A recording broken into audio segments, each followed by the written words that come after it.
Good morning, afternoon, or evening, depending on where in the world you're watching this presentation from. My name is Nathan Michael, and I serve in the Global Consultant Pool with SIL and with Proel in Spain. Today, I want to walk you through some research that began with leisure Hebrew reading and ended in spending way too much time on a question that had nothing to do with any of the language projects I was working on. As you can see by the title of my presentation, our journey today starts in Genesis by asking the question, what did God do to the man in Genesis 2:15? During this presentation, I do not simply want to share the information I found, but also to share how I noticed the question, what others have said on the subject, and how my methodology is different. I want to do this in the hopes that one or several of you may have something to add to my research, whether a constructive criticism or insight, because I'm sure there's more to be discovered than what I have found. And I would appreciate any insight our collective knowledge and experience can provide. As I already mentioned, this entire area of research started while I was reading my Hebrew Bible in the book of Bereshit, or Genesis in English. And I came across Genesis 2:15, which says, Vayikach Yahweh Elohim et ha'adam vayanihehu v'gan Eden le'avdah ul-shamrach. In English, according to the ESV, it's the Lord God took the man and put him in the Garden of Eden to work it and keep it. Now, there's much to comment on in this verse, and many have spilled much ink over the years, but what caught my eye was one word, and it is vayanihehu here, which in the ESV is translated as and put him. Now, the verb contained therein is not the default verb one would typically use in Hebrew for put, which would be sim, which actually occurs 7 verses earlier in Genesis 2:8, when it says the first time that God put the man whom he had formed in the garden. But here in Genesis 2:15, it is repeated that God put the man in the garden, but this time with a different verb. So having a limited vocabulary range in Hebrew, I noticed this departure from the default and began asking questions. This verb from Genesis 2:15 is the Hifil of Nun Vav Het, and immediately I thought upon reading it, why is this not translated God gave him rest in the Garden of Eden? Actually, in my arrogance, I thought that it was mistranslated. So I turned to trusty Hallett, and there, much to my dismay, was the entry to place somewhere, set, or lay. But I could not shake the feeling there was an intentional allusion to divine rest here, despite the lexical entry in Hallett. So I turned to the commentaries to see what the scholarly consensus was, because typically, though not always, if you're the only one saying it after thousands of years, you should question your theory a bit closer. As I looked into what other scholars had to say, I primarily examined commentaries. Now, this is by no means an exhaustive search across all scholarly literature. However, it will give us a general lay of the land and insight into what scholars deem worthy of note when writing about Genesis 2. There are 3 broad categories that scholars fell into.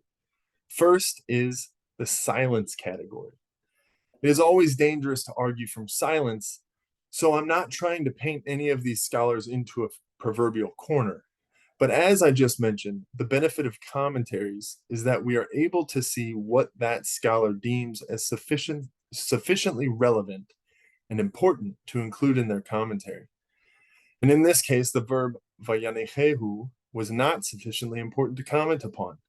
Some scholars that fall into this category are Westerman, Goldingay, and Walton, among others.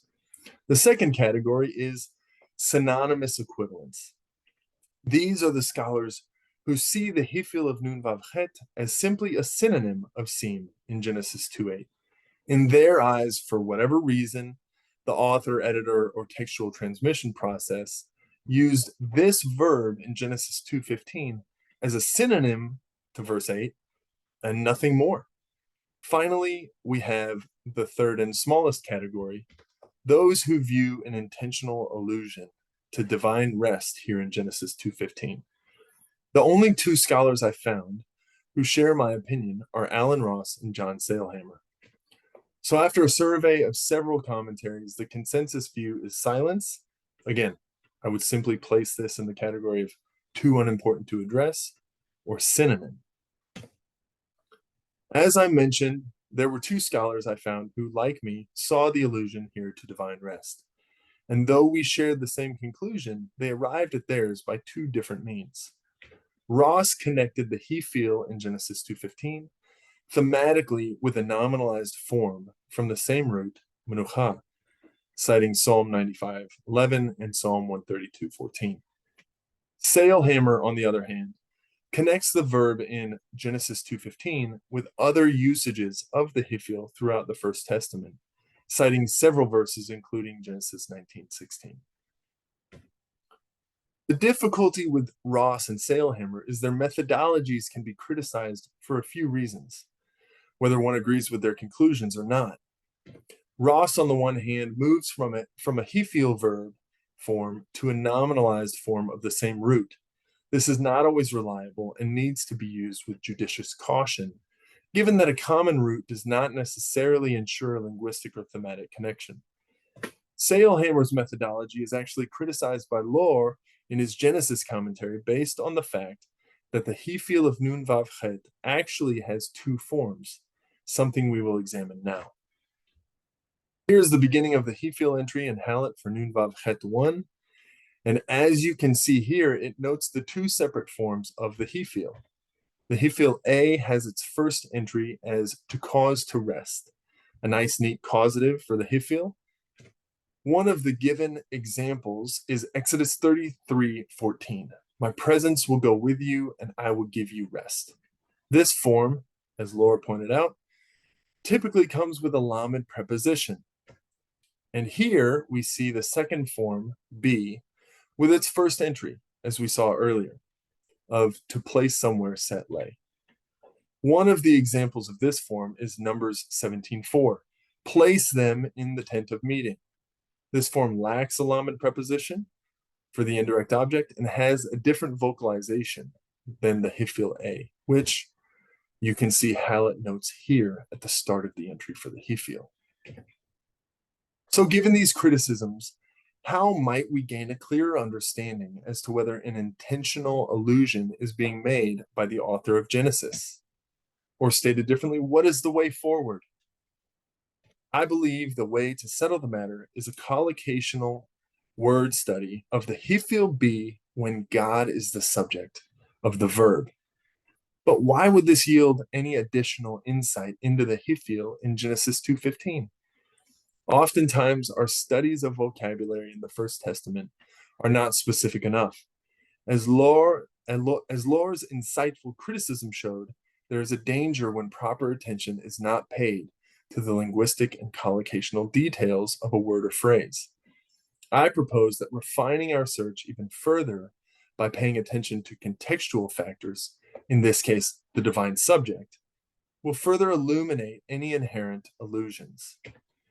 So what is the goal of this study? Well, I theorize that if we find neutral or varied contexts across the results of our search, Lohr and others would be correct in their assertion that the Hifil of Nun Vav Chet is nothing more than a synonym to seem in 2:8. If, however, the context of the results repeatedly and consistently contain rest imagery, it would rightly lend support to Ross and Sailhamer. So now, let's see what I found. First, in summary form, and secondly, by examining a few of the Hifil B passages. The Hifil B, with God as the subject, occurs in 13 verses across the First Testament.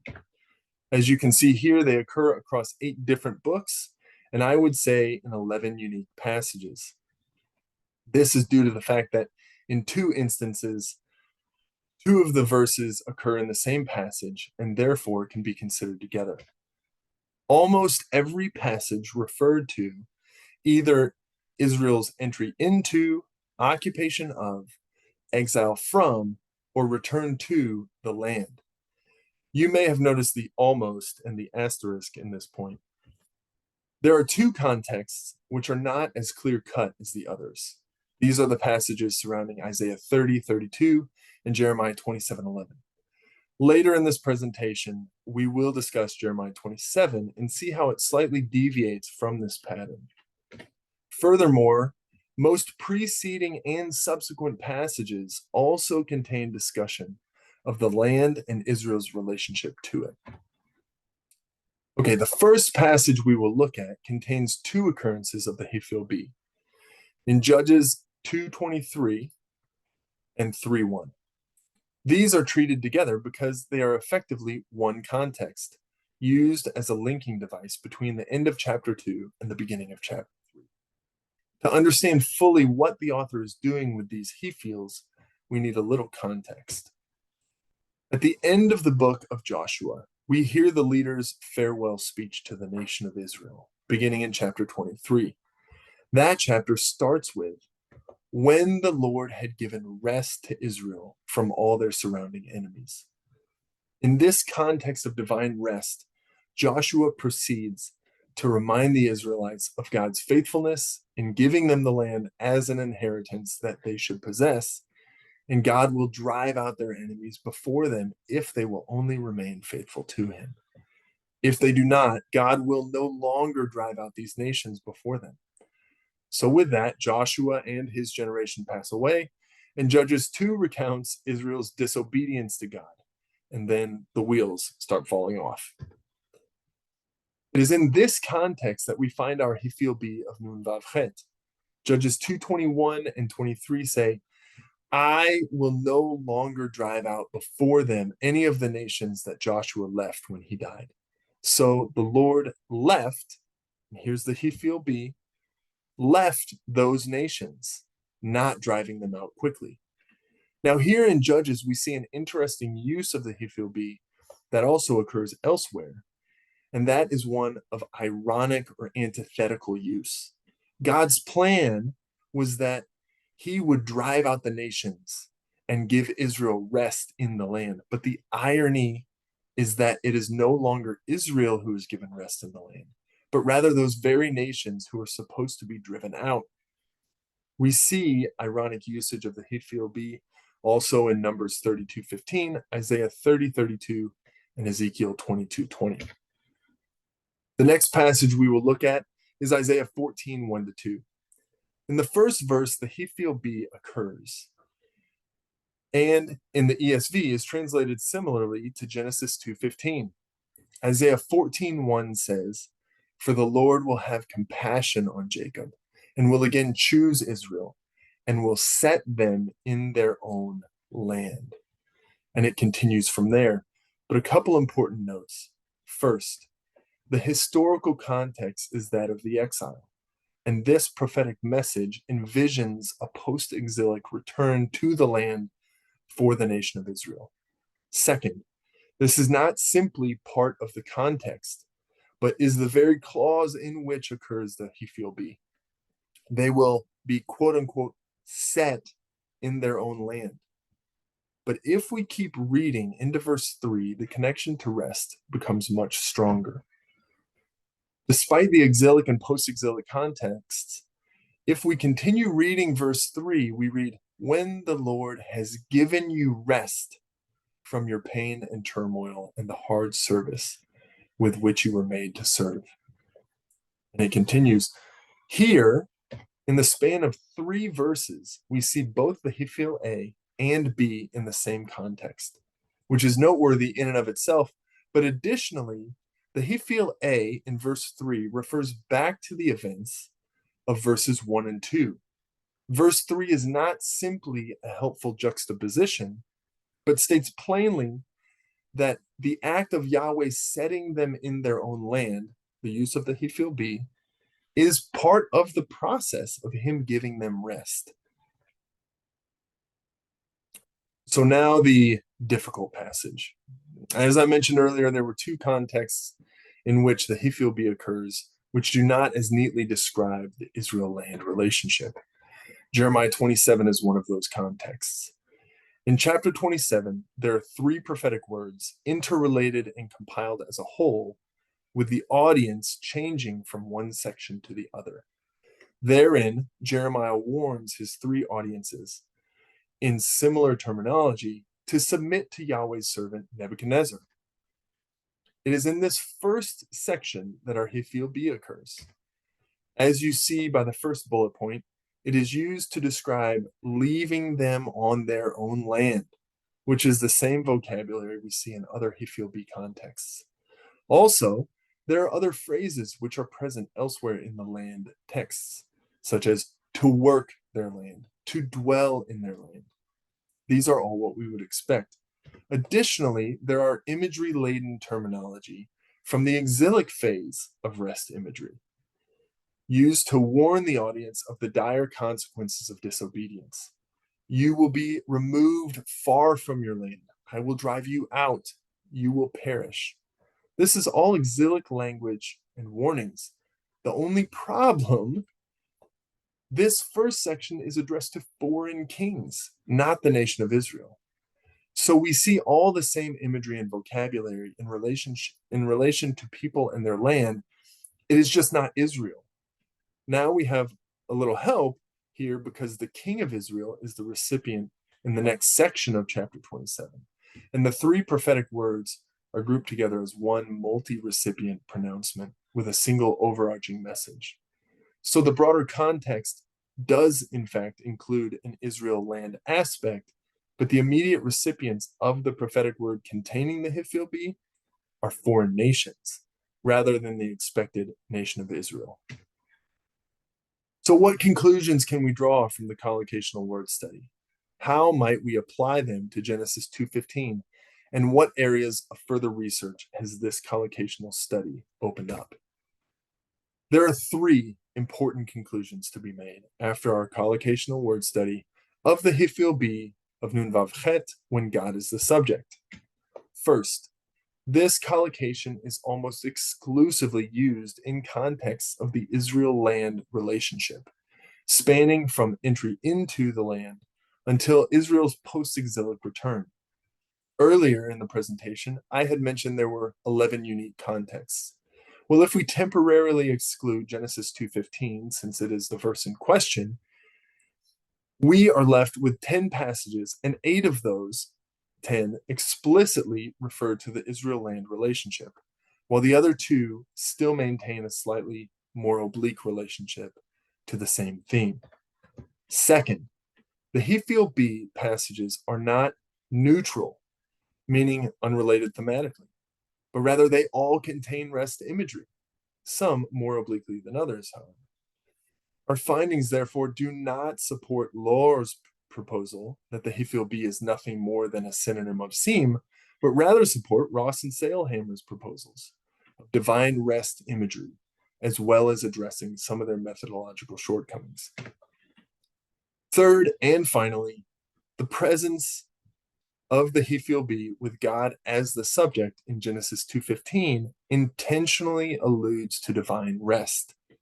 This allusion should be interpreted in connection with the already present priestly image, the concept of divine space, and Adam's responsibility in the garden.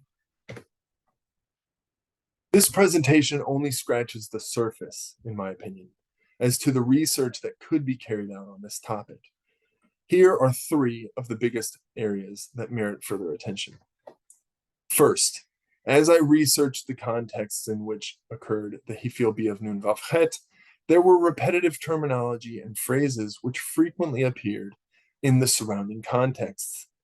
Some examples are the land Yahweh gives, or the land that Yahweh swore to give, or to cross over the Jordan, or to possess, and the list goes on. This repetitive terminology, I believe, can further be investigated to help form a frame of rest. Therefore, when these phrases are used together, the frame of rest would be activated in the mind of the listener without having to say God gave them rest. For those who are not acquainted with cognitive linguistic frame theory, the idea is that an entire frame or context can be activated without actually saying the thing you are talking about. For example, In an American context, if I said waiter and menu, you would know I was talking about a restaurant, and the restaurant frame in your mind would be activated. If you were Spanish and I said amigos, aceitunas, mau y tortilla de patata, you would probably think of an aperitivo. This is most likely what is happening here with the frame of divine rest being activated by different rest terminology. Second, within the repetitive phrases and terminology used, I noticed there was slight variation depending on where in the Israel land relationship the passage was located. For example, when we looked at Isaiah 14, 1-3, the use of their own land or God gave them rest are terms that we might encounter across the different stages. However, Yahweh will have compassion or will choose Israel again are phrases that appear only in passages dealing with post-exilic return to the land. This would mean there are subframes, i.e., entry into the land, or exilic, or post-exilic restoration, under the broader frame of rest. Therefore, it would be a fruitful area of research to examine how the rest frame terminology changes and which subframes are activated in each passage. Third, and finally, I have a hunch that the rest frame is strongly Deuteronomistic. Though I've not actually researched this question, I tentatively propose that Deuteronomy is either the source or primary influence upon the rest frame. The reason being that if one considers the possibility of my previous point, i.e., that the rest frame terminology changes depending on which stage is being described, Deuteronomy is one book which seems to use the terminology from each of the possible subframes. This can be seen especially in the latter chapters of Deuteronomy, in which Moses predicts Israel's disobedience, exile, and restoration, due to Yahweh's unending faithfulness to his covenant. Now, this is all just my impression, but my theory is that Deuteronomy is the earliest and most complete book where we see all the subframes activated. Thank you for your attention, and please feel free to ask me questions or offer corrections at my email address listed here.